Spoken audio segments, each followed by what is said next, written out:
Mayfield is 24 acres that will deliver 3 million square feet, that has a gross development value of over 1.5 billion, that had a public park built first, which is £23 million with the public park. The public realm came first because the most important thing, then the buildings can grow around it.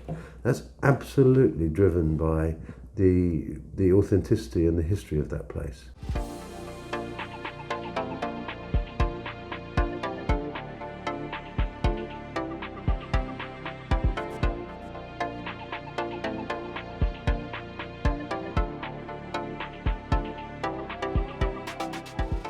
Thomas Hoyle, the print worker, was there. The Hoyle's printers were so bothered about the welfare of his staff for 200 years. It's called Mayfield because of the madder plant, which is used in printing, and he was one of the first people to synthesise the colour purple, which is the most expensive colour because it was the last colour to synthesise.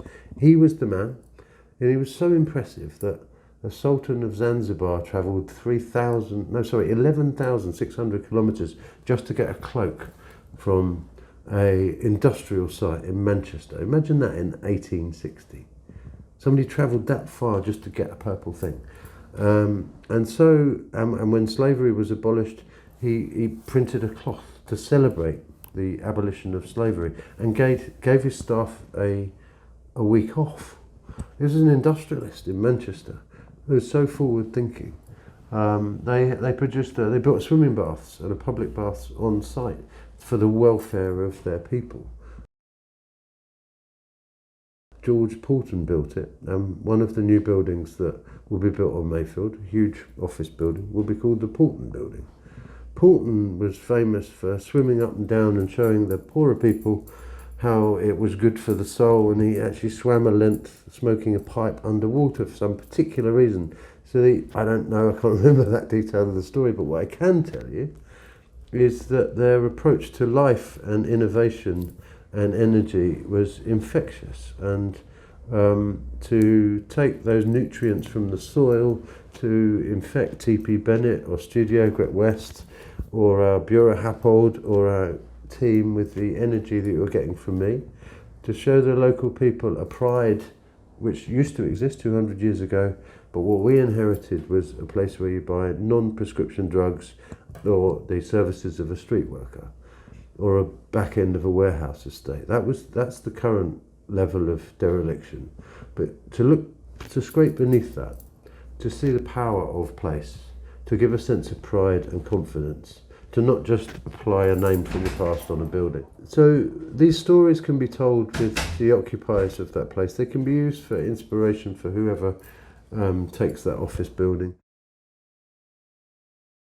But at a more physical level, the park that we built, we discovered wells. We discovered bits of old bricks and bits of old iron, and we were so fluid enough and inspired enough by the stories and the power of that place that rather than sticking to a regimented landscape layout, we reused things as we went along. And if you go through Mayfield Park now, you'll see a bit of an old bridge, you'll see a concrete capping, and you have the industrial archaeology in a much looser form within a beautiful landscape, and you can feel the authenticity of that place.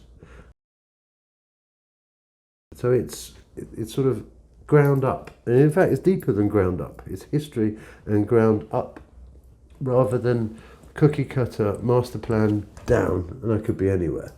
And you can feel it as an occupier, and people, there'll be some articulation of that in the literature or the signage in the park or the storytelling.